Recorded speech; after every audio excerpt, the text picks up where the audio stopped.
Welcome to the Forger Podcast, where I talk with cottage food entrepreneurs about their strategies for running a food business from home. I'm David Crable, and today I'm talking with Tanya and Mike Clowers. But first, if you're feeling stuck or looking to grow your cottage food business, you should check out my new Cottage Food Pro membership. One of the benefits of Cottage Food Pro is our monthly group calls, which are a great opportunity to get personalized feedback directly from me and other members. In addition to our monthly calls, Cottage Food Pro also contains tutorials that are designed to boost your business without breaking the bank. To learn more about my new membership, go to cottagefoodpro.com. All right, so I have Tanya and Mike on the show today.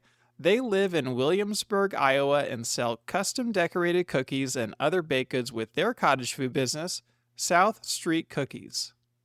Tanya and Mike's cottage food story has truly humble beginnings. Just a few years ago, Mike became very ill and lost his job, leading them to rely on a local food bank to get by, while Tanya worked 4 different part-time jobs. But as their cottage bakery became more successful, she was able to quit her other jobs and focus on this business full-time. Tanya has now grown not only a strong customer base, but also a huge social media presence. She now has over 100,000 subscribers on her YouTube channel, and in this episode, we discuss how to use YouTube to boost a cottage food business.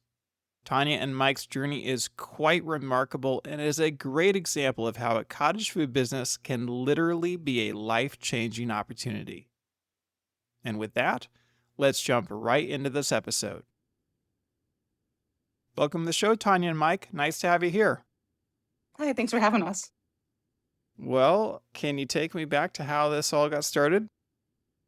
Well, I was a wedding photographer for about 10 years.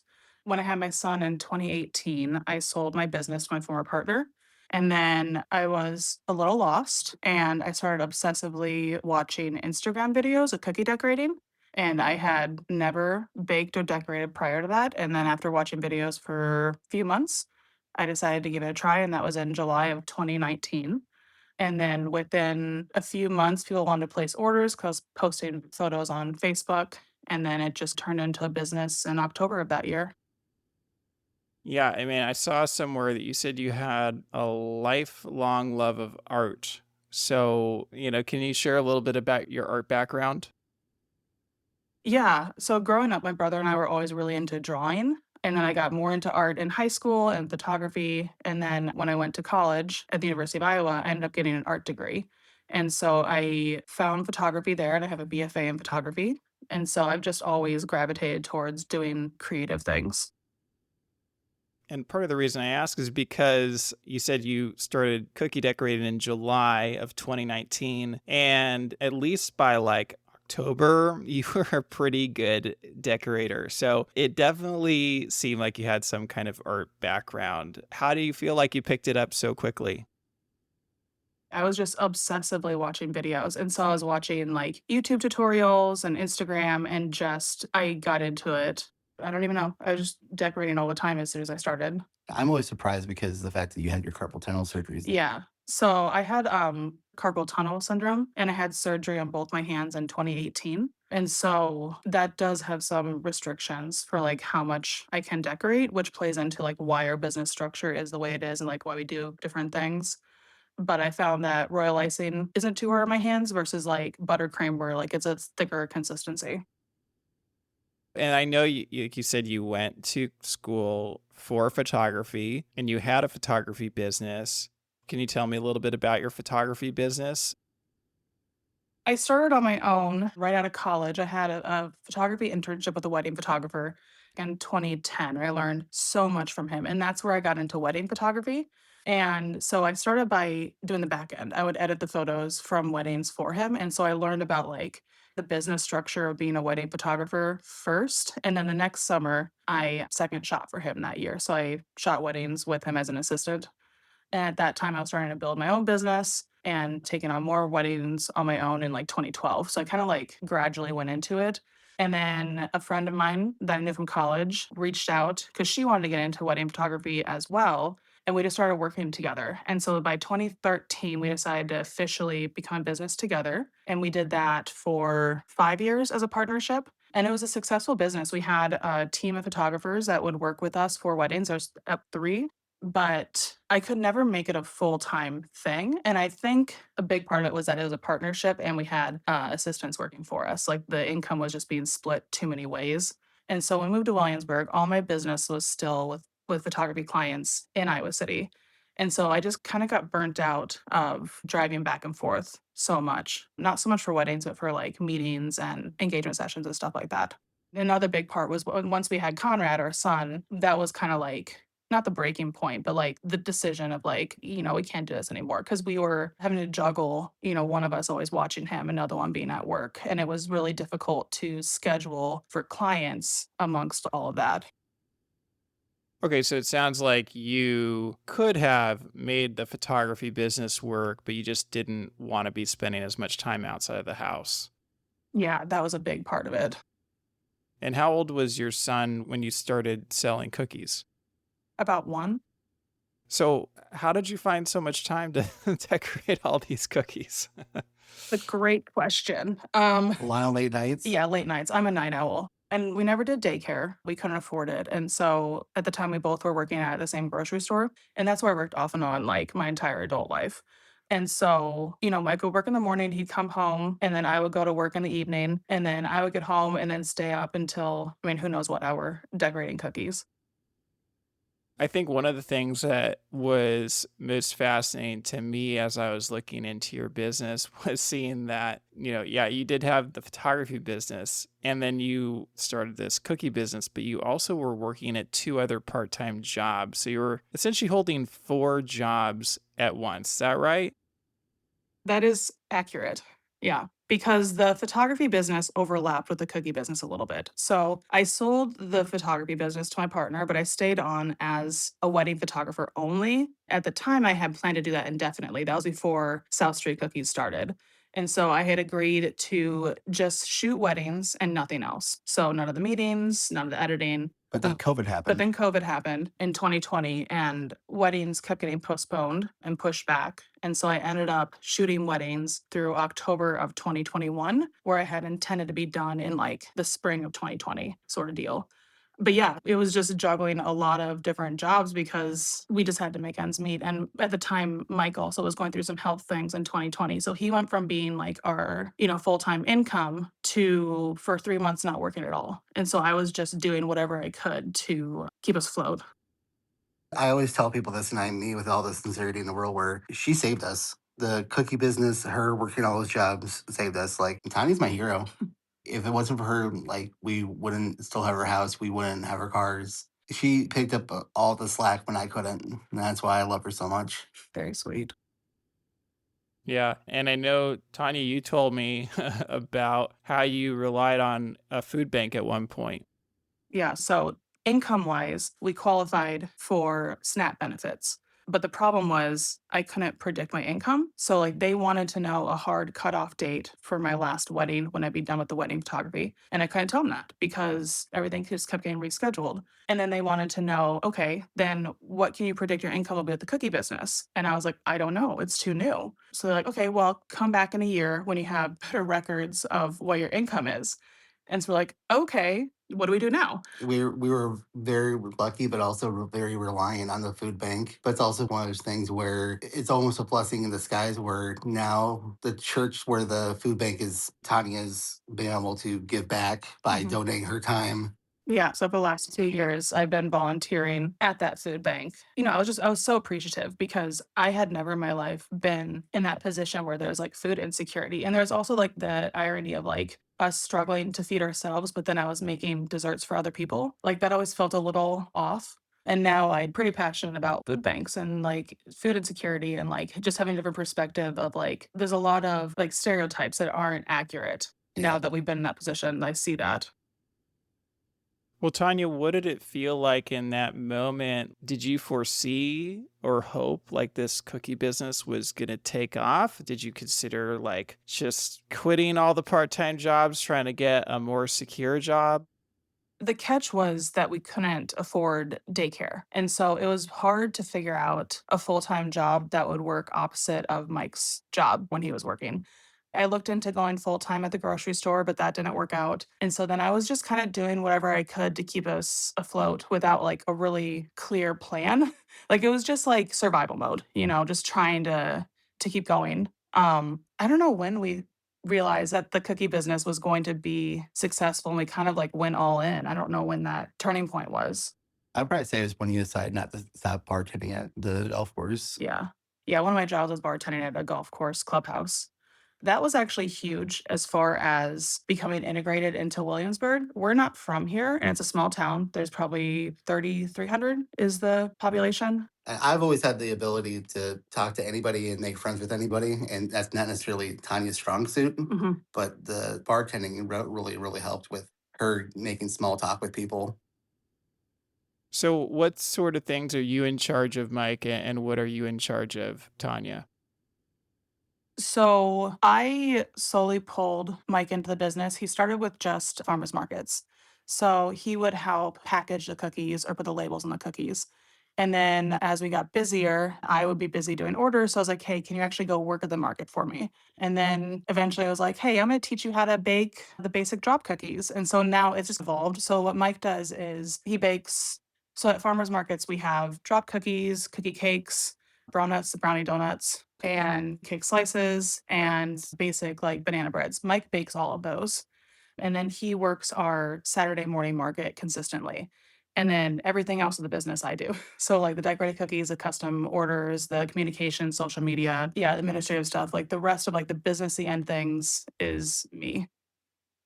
Yeah, I noticed that you have all these kind of cookie related products, and I mean, you have drop cookies, you have cookie cakes, you do have some breads and bro nuts and stuff. But I was curious as to why you haven't like just gone all in with the decorated cookies. So that comes down to my hands because of the carpal tunnel syndrome. So I had surgery for it, but I still have symptoms of carpal tunnel syndrome. And so when I overwork my hands and take on too many orders or around the holiday season, I'll start to get the pain and the numbness again. And so, we had decided pretty early on that the decorating can't be the main part of the business. We had to have other ways to supplement it so that I wasn't going to destroy my hands. And also at markets, we found that for us, at least for our clientele, the custom cookies or the decorated cookies are not our top sellers at farmers markets. And so it doesn't make sense for us to have that be like the only thing we bring to markets too. I've definitely found with the markets having a little more diversity with the products helps. But then also, I can make this, that, and the other, and it's not going to hurt me by any means, like physically. But also, like it's one of those things too, where like I like being creative with trying new flavors and doing seasonal recipes. And I don't know, just people like the same old, but they also like a variety of new things, especially when it comes to seasonal items.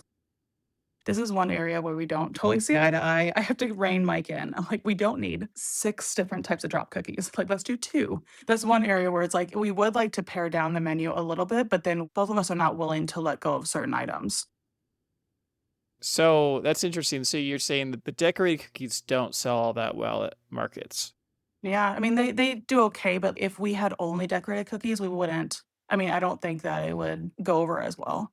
I always feel like the decorated cookies are like a way to draw people in. Yeah, it's like people come and look at them, but then but then they buy something else. Like a lot of times they'll comment on it, and then I feel like they feel guilty about buying something so pretty just to eat, and so then they buy like a chocolate chip cookie instead. So do you feel like a lot of your custom orders come from people who find you at markets? Yes. I Yeah. I am the king of handing out business cards and explaining to people that the biggest thing with our business is with her decorating, We do custom orders for birthdays, holidays, parties, and that kind of is a way to bring them in. Yeah, so I have on my like intake form, but when people fill out a form to, place an order, on the bottom I ask where they found us. And a lot of it is from either like markets or like they live here in town. I have a lot of word of mouth business.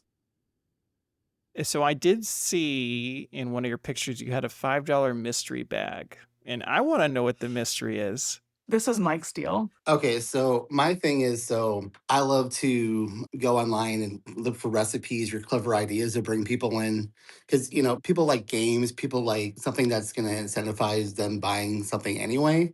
Where I want to say it was on Google probably, where I saw somebody, I think it's someone in South Carolina, where they had mystery bags, or is this a way of getting rid of their items at the end of their markets? We started doing that over the summer, and it was their biggest draw. Yeah, it like gamified their purchase. And so like people will come over and just be excited to buy something that they don't know what it is. And It, so it's what we have in the bag. So it's $5 and it's two items. So either like a bread and a cookie or two cookies. The value is around like $7 or $8. It definitely draws people in and they get like weirdly excited about it. I usually set it up so there's about anywhere from 6 to 9 bags up at a time, and it's almost like a claw machine thing where I'm like, just pick one out, and everyone's like, "Ooh, is that a good one?" I'm like, "Ah, you're cold, you're cold." Yeah, it's fun. So, do you do that at every market? We do it just at our Saturday market. So we have 3 events a week. Thursday night is a small live music event at like a wedding venue. It's an outdoor event. And that's just food truck, us, a bar, and music. We don't do the mystery bags for that. And then Friday night is our Williamsburg Farmers Market. We don't do the mystery bags for that, but we do it Saturday morning at Iowa City Farmers Market, which is our biggest market. We'll have them there. And it's also like a way to try to get rid of stuff that isn't moving as well as everything else. So I know you do a lot of business from these markets, but then I also saw the porch fridge, which I thought was pretty cool. Could you talk about how you came up with that idea? Well, it was just a way for us. We started this last year to just try to have our leftovers from our markets like another chance for it to sell before we froze it till the next week. So the fridge is a mini fridge from when I was in college that has just been living in our garage. Use my beer fridge. It doesn't work. If you plug it in, it becomes a freezer. So the fridge is actually off on our porch. It's just like a container so that, everything stays safe from the elements. And it actually, I mean, it insulates pretty well. Like even on the hottest days during the summer, like nothing was like melty or hot inside the fridge. So we fill it on Sundays and then I'll make a post on Facebook or Instagram or like in the stories, a picture or video of what's in it, put a sign out, like a chalkboard sign, one by our house with the prices, another one at the end of our driveway. Sometimes we'll put a sign down like at the end of the road and just people come and help themselves. So they can either pay with Venmo or they can leave money in a mailbox that's hanging by our front door. We honestly don't get a lot of business from it. It's really interesting because like people get really excited about it and people around town, they'll mention it and they'll say how it's such a cool idea, but then we'll have like maybe 2 or 3 people will stop by. So we don't make a whole lot of sales off of it, but I'm hoping that like if we continue doing it and have it like a consistent thing, it will become more popular.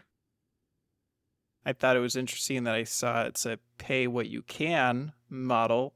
Yeah, we started that. It was like suggested prices, mostly because it's leftover things. And so we're just seeing if we can get anything out of it before we end up giving it away. And we haven't had any problems. Like we haven't had anything go missing or people not pay or anything like that.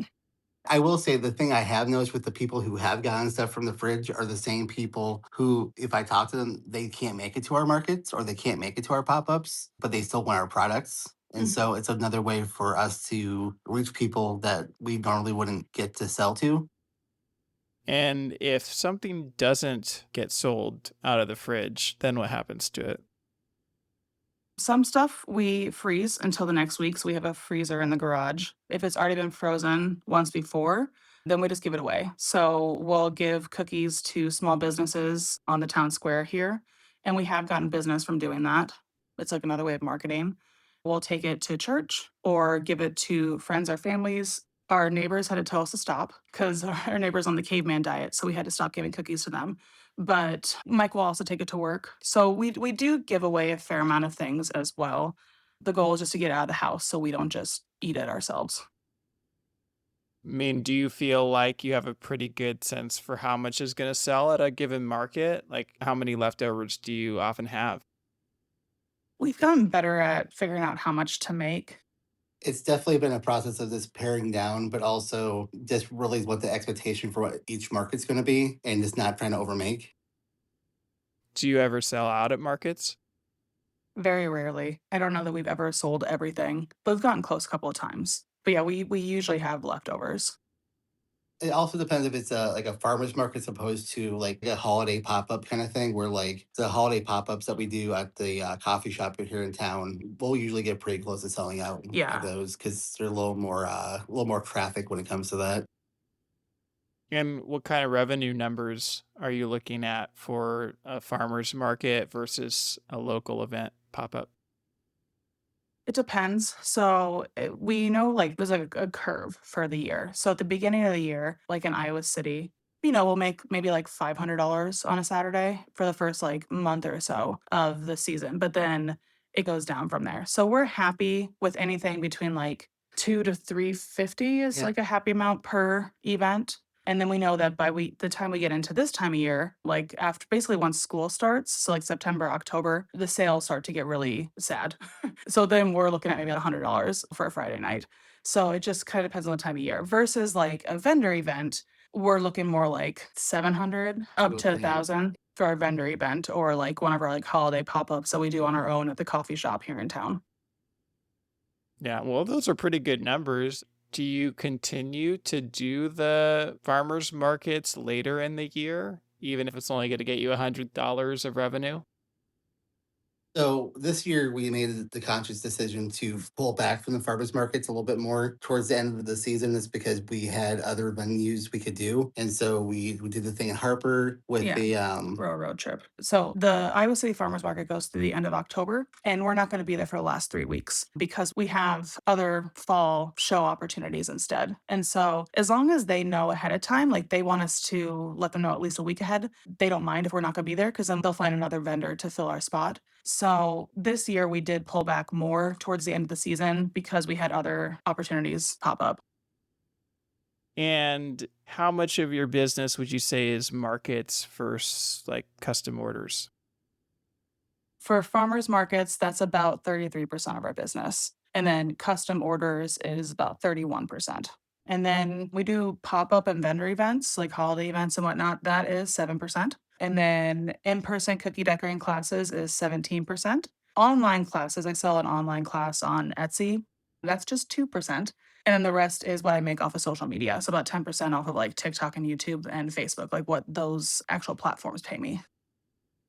Wow, I've never had anyone had that those numbers so perfectly lined up. I mean, definitely get the award for like most organized finances. Like, what do you use to keep track of it all?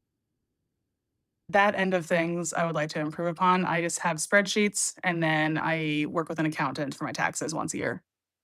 the thing I would think is fascinating about Tanya is like a lot of people who are in a creative field tend to be a little more flaky and unorganized and like just I don't know, a little more scatterbrained. Tanya, on the other hand, is super organized. Where I could ask her a question and she'll figure out a way to get the answer right away because she has everything so organized. But I'm like not with the times. Like I prefer to have everything like on paper. So like I can't depend on like a digital calendar. I have like a paper calendar for everything. And like I print off my orders and I like check them off like physically like as I go. What about pricing for your decorated cookies versus the products that you sell at the markets? So for custom orders, I start at $56 a dozen, and that goes up to $68 a dozen. And then for farmers markets, we sell decorated cookies. Usually they're $4 each, so it's a little less than what it would be for a custom order. And then our drop cookies are all $4, and everything else kind of varies a little bit. So our market prices are lower than what our custom orders are. But it's also about the how much time you have to spend on things and how many colors you have. Yeah, I definitely make the cookies for events and markets a lot simpler and I crank them out a lot faster. I'm not like as worried about them being like perfect as I do for custom orders. I was surprised to hear you say that you do $56 a dozen for custom orders and it can go up to $68 a dozen. That seems like a very small spread there. Like, I would expect you to be able to sell certain things for a lot more, just have a bigger spread than that.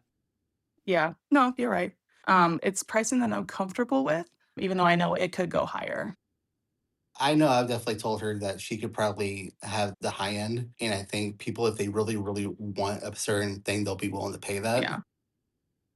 I mean, Tanya, your skills are are really like off the charts. I mean, I'd say from looking at your social media, you're really good within like even 6 months of starting decorating. And then like probably within a year and a half or 2 years, you were like exceptional at decorating cookies. So I would think that you could probably price as high as anyone in your area. Yeah, it's hard. I look at, I pay attention to our business. I don't like stress too much on other people charge, but I do look at other cookiers around me and I'm about where everyone else is. And that's part of the reason why I haven't. And also knowing that like I'm not overflowing with orders. I have a comfortable amount of orders and I worry that like if I raise my prices more, I wouldn't get as many. And so the demand doesn't seem high enough to be raising and potentially like missing out on orders. Sometimes it's the opposite though. Sometimes, especially if you price certain things higher, if you stick with your $56 a dozen, right? But then you have an option for something that's $80 a dozen. Like sometimes people will go with the higher price just because they want something really special. So it's kind of interesting how sometimes pricing things higher can actually help sales. Yeah, no, I have heard that. But at the same time, that there has been orders you've taken where they wanted to add another thing or add another color where you've increased the price. Yeah. So it's been more than that 68. I think the highest I ever charged was like 72, but I Yeah. do also do a rush fee if they're placed within 2 weeks of pickup. I do often get tips, like, pretty consistently, which then makes me wonder if I'm not charging enough because that's such a consistent, like, add-on to their payment. As we've said, you have an amazing cookie decorating skills, and that's a big part of the reason why your social media has blown up. And you have over 100,000 followers on YouTube, which is just like a mind boggling number. So I want to really dig into this because I haven't had anyone on the podcast really talk that much about YouTube, and it's become a really big thing. And I think for the longest time, people thought it was just for online video creators, but now it can be used for cottage food businesses too. So, like, how do you feel like YouTube has influenced or helped your cottage food business? Well, as far as, like, how it affects the business, I do get customers from YouTube, and that surprised me, and I'll get custom orders from YouTube, but more so my cookie decorating classes. A lot of people find me for my classes on YouTube and then sign up for a local class, and people will come from all over the state for my classes because they follow me on YouTube, and I'm, like, within a decent couple-hour drive of them. You had that one class where you had people literally from all across the United States where they Yeah. happen to be visiting people here in Iowa, where you had someone from South Carolina and you Oh, had yeah. people from California happen to be here at the same time. So really you had anybody from Yeah. across the United States. And I've had people come from Illinois a couple of times too, because they followed me on YouTube. So, yeah, I mean, I definitely get, like, actual, like, tangible business from YouTube, and I do think I mentioned this in the 150th episode, but YouTube does a really good job, which surprised me, of, targeting people in your area, because when you upload a video, you can add your city and state in, like, the metadata, and I think that that really helps more than what you would think. I've always thought that YouTube was more of like a national type of way to market yourself. So it's really cool to hear that it's working well for local orders sometimes, the local cookie decorating classes. Do you feel like it's the YouTube shorts that help with the local attention? Or do you think that it would be the same if you just didn't do shorts and did the full videos? Yeah, my channel is mostly shorts. I tried to do some long form, but it just wasn't taking off for me, and so I've kind of abandoned that a little bit, and I would like to go back to doing those. But it's interesting because like, YouTube Shorts versus the long form, like, horizontal videos are, like, completely different strategies for how to get them to take off. I think that if you're looking to grow your account and, like, reach a lot of people, YouTube Shorts is, like, the quicker way to do that.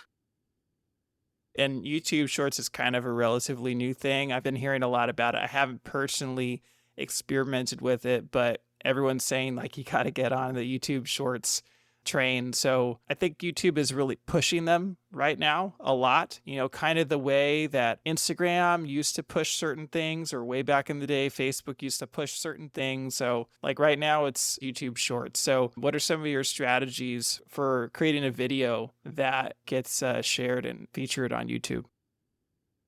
I do mostly just cookie decorating tutorials and then also like to music, like relaxing videos or like like visual ASMR sort of stuff. But I think just, like any social media, like just posting consistently and then also interacting with the people who follow you. I aim to post a video every day. Right now, I'm kind of pulling back a little bit at the moment, but sometimes I'll post a few videos in a day. But like when I'm looking to build a lot of content, I just record the orders that I'm doing. And so, if I have an order with 4 or 6 designs, like that's 4 or 6 videos right there. I don't see it as like that much extra work to do, like to actually create the video. And like, are you recording on one day, like batching, and then creating a lot of videos for a week? Or are you like creating videos almost every day? So I usually have orders picked up on Fridays and Saturdays. And so I have a schedule for like when I'm actually decorating. And so I'll record like while I'm decorating. So it's like not an extra step or anything. But ideally I would like to batch edit and then be able to just post them throughout the week. But I just haven't been able to get to that point. And so I just edit the video right before I post it. So I'll edit video like every day, sort of thing.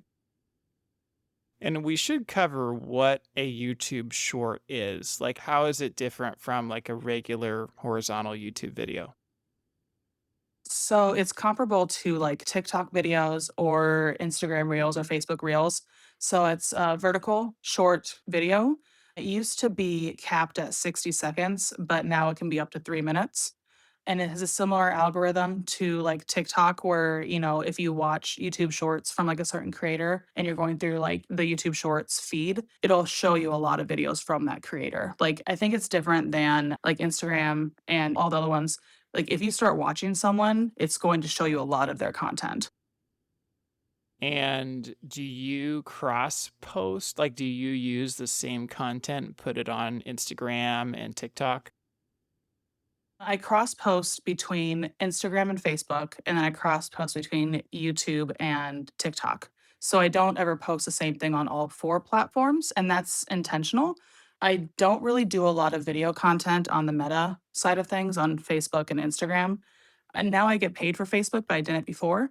It was like a twofold thing. It's like on one side, it's like I wanted to like direct people, if they're going to watch my videos, I want them to watch it on the platform I'm getting paid for.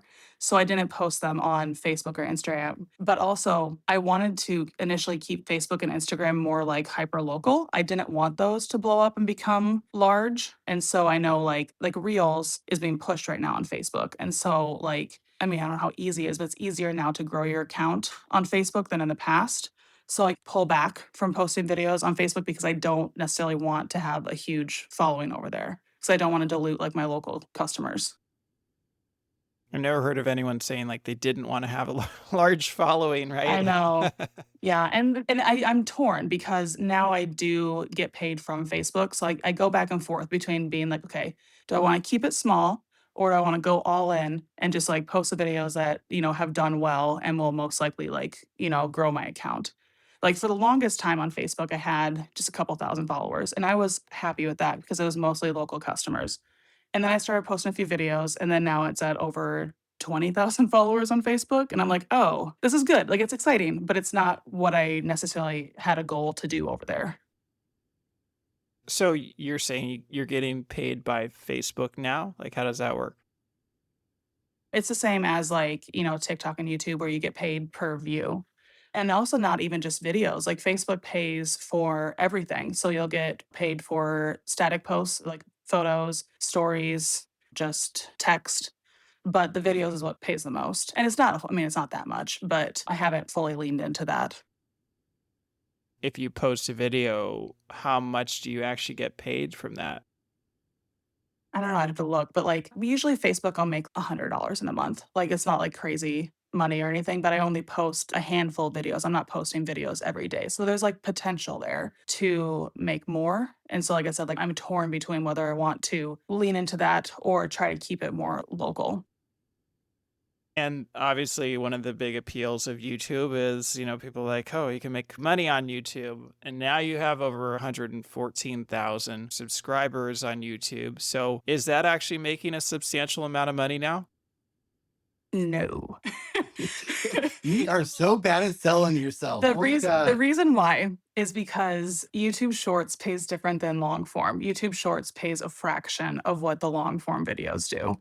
And so it's like nice side income, but again, like it's not reliable and it really varies on like, how much you post and how well those videos perform. So like it's just kind of like bonus money, but it's not, you can make a really good income if you're doing the horizontal long form videos and having those take off. I know some of your videos have gone viral, millions of views, but those just aren't generating much money because they're short form. Yeah. Yeah. Interesting. But you said you're hesitant to head back into the long form content. Why is that?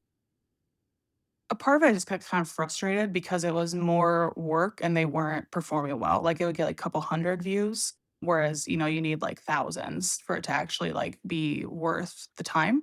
And also a part of it was limitations with my phone. So I just got a new phone, but I used to have a budget iPhone from 2020. And that's what I recorded all my videos on. And the video quality was fine, but I was always fighting for space on my phone. And so when I did long form videos, it was just like challenging to actually edit and export them. I just got a new phone that should help, but I've also considered like getting a camera and an editing software and like all that like specific for YouTube, but I haven't gone into that yet. Well, just looking at your account, you've got over 80 regular long form videos and you have over 600 shorts. And some of these shorts, like maybe a dozen have gone viral, have over 1 million views. And then you do have some of your long form content, or most of it at least, has over 1,000. And sometimes, you have one video that's over 10,000 views. So I'm curious, do you know if that long form content makes more money than the shorts For what I've made personally or like a for general what you've made? Yeah. no, huh? And I think a part of that is I think the longer videos are more of like a slow burn, like where they grow views over time, whereas the shorts just take off right away. And that also affects how you get paid because the RPM varies. And a part of that is like how quickly videos are viewed. And so the faster it takes off, the more you get paid for it. The slower it grows, like the less you get paid for it, at least from my understanding. So I really haven't benefited a whole lot from the longer ones. Okay. So the majority of your income from YouTube is coming from shorts, even though it's not that much compared to how many views you're getting. Are you willing to share how much you actually make on YouTube? Yeah, between 2 to $700 a month. We've had some months where we made quite a bit. Right, and it varies, so you can't depend on it. Like, it's nice when it, is a couple $100. There are some months where you have to make at least $100 for it to pay out, and I've had some months where I don't even hit that. Like, last month, I really didn't post a whole lot, so I made $29, and then this month, I made, like, 150, so then my next paycheck, like, they're gonna be, like, combined together. Okay, well, I mean, that's not bad. That's a few thousand, maybe even approaching $10,000, maybe for the whole year. So it's a pretty good little extra amount of money. And I assume it continues to grow. Yeah, that's the idea at least. Yeah. I know you've been doing the YouTube thing for only 2 years. How has it grown over that time? Did your channel take a long time to take off? Did it take off right away? What does that 2 years kind of look like on your ascent up to 100,000? So it took about a year and a half to get 100,000 subscribers. The first couple of months, it was, steady growth, but nothing too crazy. Once we hit June is when it really took off. And a part of that was because it was Pride Month and I post a lot of Pride videos. And those unfortunately can be controversial. And so the more comments you get, the more views you get. And so I think that's part of why I had a really upward trajectory in June of the first year I did this and then it just kept going from there. Once I found out I could get a silver play button plaque, I had my eyes on the prize. I wanted that award. And so once I knew I could get an award for having 100,000 subscribers, I was like, okay, I'm going all in. I'm going to hit this. And so that was like my motivation to keep going with it. Yeah, I know. It's really hard to get that award. And then do you have your eyes on another prize now? It's what's the next level? A million, maybe? I don't know. Well, yeah, a million's the next one. My son, so he's 7, he tells me that we need to get that gold play button. He's all about it. I don't know. I mean, that'd be fun, but that's a ways away. I think it'd be cool, but I don't know, like, realistically, like, how long that would take or if we will get to there. And what have you learned about creating videos that do well on YouTube? For me, usually my videos perform better when I have a voiceover. If I do a video to just music, they don't perform as well. For whatever reason, when I show my face, I talk to the camera, like a talking head sort of video, those don't do very well at all. I just really lean into the tutorial based videos. And I know with regular long form content, YouTube thumbnails is a big part of the equation. Does that matter with shorts?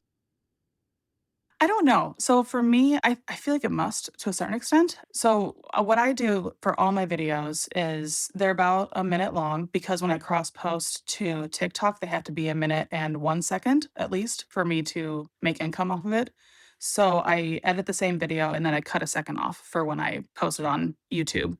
When I post videos on YouTube, I always have the first 57 seconds are the actual decorating and the last like 2 to 3 seconds is like my professional quote unquote photo of the cookie set. And so I always make my thumbnail the picture of the cookie that shows at the very end of the video. And so when you go to my page, I feel like it looks like a pretty like curated feed where it all looks nice and bright and professional when you're going to like pick which video you're going to watch. So I feel like the thumbnail plays a part, but I really don't know if it does or not. And do you feel like it's important to have a hook in like the first 3 seconds? It definitely helps. I've found that when I have a video that had a hook, it's usually unintentional. And then I'm like, oh yeah, that's why that video took off. But that's not a strong area for me to like plan that out. Can you identify why some videos have gone viral? Yes. So the one I always go back to is on TikTok. The first video I had go viral in 2023 has 16.6 million views. And that went viral because I was gluing together a broken cookie and I was doing a tutorial about how to fix a cookie. And surprisingly, that was very controversial. People had a lot of opinions on that. And there are people arguing, I mean, hundreds of people arguing in the comments about how I was deceiving my customers and selling them like a subpar product or lying to them or whatever you want to say. If there's something that is controversial, then it'll take off, even as silly as like the controversy might be. Otherwise, cookie videos that do well are the ones where it's like a cookie flip. And so if I start the video by being like, you can make this cupcake cookie actually Santa's face, people like are like they're all in. And they're so Bye. yeah, they lose their minds over those things. So I always do every year, like the gingerbread man flipped upside down is Rudolph. And that always does really well because people find it really interesting that you can take the same shape and do different designs with it. Well, you mentioned TikTok, and I saw you achieved over 100,000 followers within a single year. So, what have you learned about, I don't know, how to how to grow on TikTok? Or, I mean, that just seems like an astonishing amount of followers to achieve within just a single year of starting. Yeah, that took off really quickly, and that was in 2021 when I did TikTok, and I just posted consistently, and TikTok has changed a lot since then. I don't know what the best tricks are or, like, methods for getting your account to grow because right now the TikTok shop is, like, king, like, that's what everyone's doing. So I don't do any of that, but when my account was growing, I was posting at first I started with just 1 video every day, like, consistently, and then once it started to take off, then I upped it to between 2 to 5 videos every day, and I did that for about 3 months straight. When I did that many videos posting every single day, that's when my account just, like, skyrocketed. And then I would go through, like, maintenance mode where I would just go back to just doing a few videos, 1 a day or whatever, and then when I wanted growth again, I would amp it up again and do several in a day. So At least with TikTok, the more videos you post, the more it's going to push it out. Well, one of the things with growing accounts so big is, sometimes it kind of leads to some problems. And I saw that you have had some people steal your content or create duplicate pages. So, what has been your experience with that? He gets Uh, really I mad. get really mad.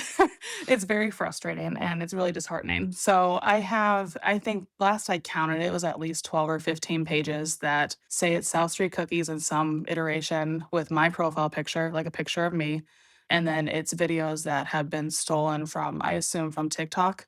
There's one that's really big that I think it has close to 30,000 followers.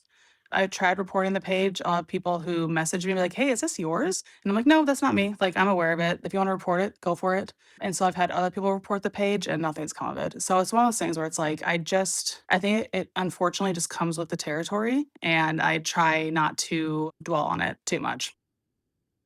Is it mostly TikTok that's the problem? I think so, because I think that TikTok makes it really easy to download the photos, and then there's a site where you can use it to remove the watermark. So I think that the photos are coming from TikTok, but then they're being uploaded on fake Facebook pages. That was the reason why I decided to do the Meta Verified on Facebook. So I paid for the little blue check mark every month, but that way at least I can tell people when you're looking for me, like that's how you know it's the correct page. And another thing with growing is you do have to deal with the haters. So, what has that been like? I handle it much better now than what I did in the beginning. When I first started growing on TikTok, when that first video really blew up, it was alarming the things people will comment. And I, at the time, 4 years ago, I get really defensive and really worked up over it. And now I don't. Like I honestly laugh at some of the comments people make. And I have an album on my phone of screenshots from YouTube comments that I've considered doing something with, like making cookies of the comments that I've gotten there, but just like so out of pocket. But for a while on YouTube, I screened every comment before it was left. On YouTube, you can set it to hold comments until they're approved. And so I did that for, I mean, a year, year and a half. So every comment, I would only see it before it was public. And that was a way to control leaving the hate off of the page because hate just brings more hate. Like it just kind of like spirals. And so I felt like if I just nipped it in the bud, then I'd get less of it. And I think that was successful. And now, like on YouTube, I don't screen my comments and most of them are positive now. So I do think it kind of helped like veer the videos to like the correct audience. Where do you think your business would be today if you had never hopped on TikTok or YouTube? I think it'd be a very different landscape because so much of what I do is like tutorial video based stuff, and that's how people find me. I'm not sure. Perhaps less cookie classes. I think that would definitely be less of that because, like I said, a lot of people find me there. Yeah, I noticed that you do a lot of cookie decorating classes, and then you have these online classes too. So, what have you found works well with the classes? So for the online classes, that happened because my followers on YouTube were really pushing for it. They really wanted to come to my in-person classes, but couldn't because of where they were. And so they kept asking for online classes.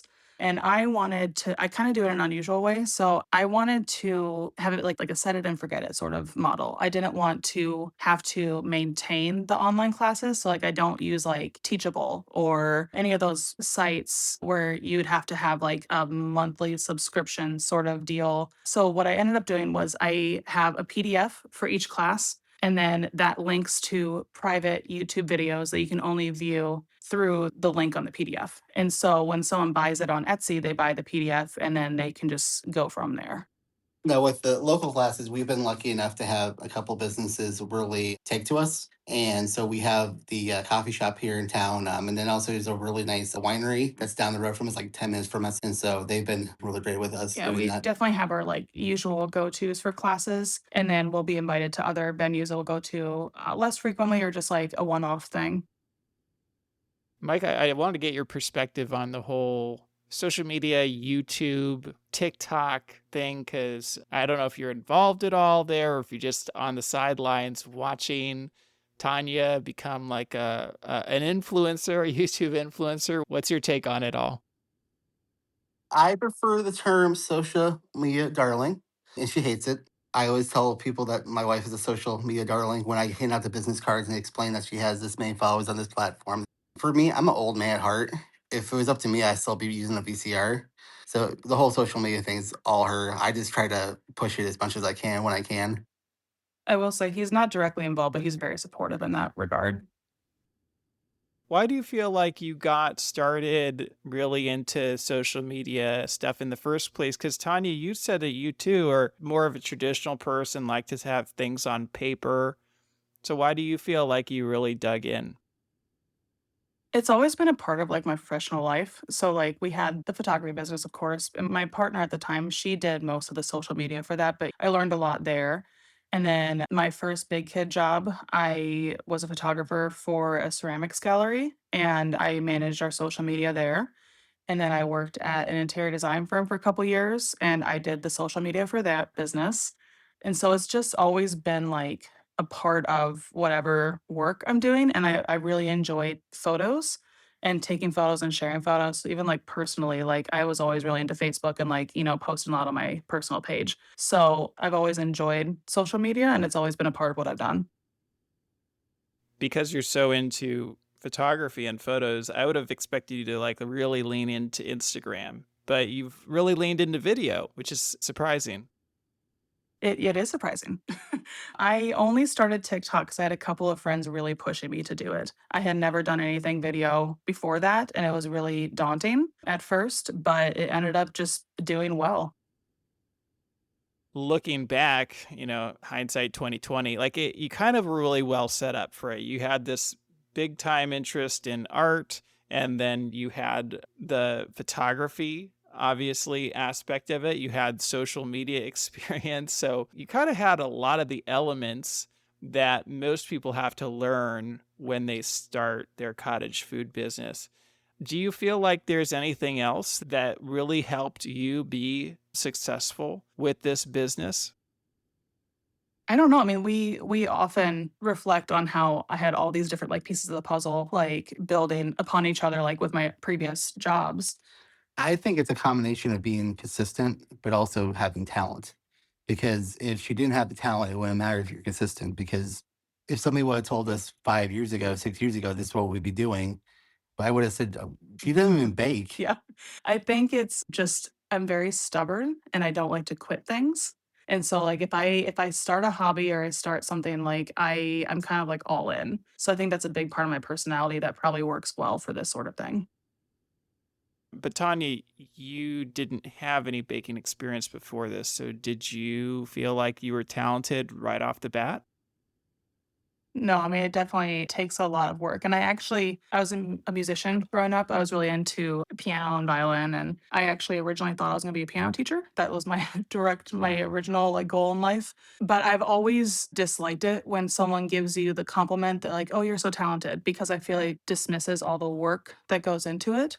So it definitely I do think with cookie decorating, like, I did pick it up quicker than some might, but there's a lot of work and knowledge and practice that goes into it. Well, given your photography background, obviously it's a big part of what's helped you grow on social media. So, do you have any photography tips for those of us who maybe don't have a degree in it? So I personally use like a professional camera, but I don't think that's necessary. I think the simpler your setup is, the better. The biggest thing is natural light. And so if you're taking pictures of your baked goods or whatever you sell, just like, on the kitchen counter at night with the yellow light from your kitchen, like that's not going to translate well. The biggest thing is just taking pictures of, your products by a large window with soft natural light, and then the big thing that I think people don't know about is using a reflector. I just use a big poster board. I keep it simple. So, like using a poster board or something white that's large right up next to your setup so that it bounces the light from the window back onto your display to fill in any shadows and make the photo brighter.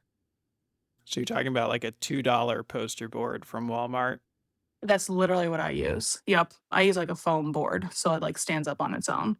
instead of buying, like a legitimate reflector. You have all that stuff. I have all that stuff. I have reflectors, I have lights, I have all the things, but I just keep it really simple. It's just natural light and a poster board. We do have very large windows, which does help. And you mentioned you use soft light. Are there certain times of the day that you don't photograph? At least in our house, in the morning, the light is not as pretty. It's a little harsher. I think afternoon, evening light is the best. It depends on what you're going for. But generally speaking, if you want just a very neutral photo, indirect light is what's best because then it doesn't have the harsh shadows and highlights and whatnot. And Tanya, you said you're a night owl. So are there times where you've finished a set at night and you just don't have time to get it at like an ideal time of the day? Do you use artificial light sometimes? No. So what I used to do is I used to always take when I had a set, I would always make one extra of each design. And then I would keep those cookies. So I would keep like 2 to 6 cookies from each set. And then I would take pictures of them at any point then because they weren't being delivered to the customer. I did that for several years. And that way there's like less pressure to try to get a picture at the right time of day if I couldn't like on that day. Now, I usually plan ahead well enough now that I can take a picture of the whole set. And sometimes it is in the morning, and that's fine. I make it work. It's just not like the most ideal setup. And what about props? Like I know some people do use backdrops and backgrounds and stuff. My backdrop is just a cheap rollout piece of paper that looks like a marble countertop that I got off Amazon. I've used that for years. And then I do have a tote full of different props with cutting boards and tea towels and, the beads and all the things. Pretties. Yeah, pretty things. I don't use those as much. Now, this whole year, I've just been using just a white, like cookie sheet, like a baking tray. And I just put like a dozen cookies on the tray and I take a picture. I think I got bored of all my props and I didn't want to replace them all. So I just have gravitated back towards like taking like a larger group shot. But if you look at any photos prior to this year, most of them I did use props. Well, it's pretty cool to hear how your business has transitioned from very humble beginnings into what it is today. As you look ahead, where would you like to go in the future? We don't know. So a part of it is we are pretty spread thin right now with all the different facets of the business. And I've been just waiting for one of those areas to just like take off.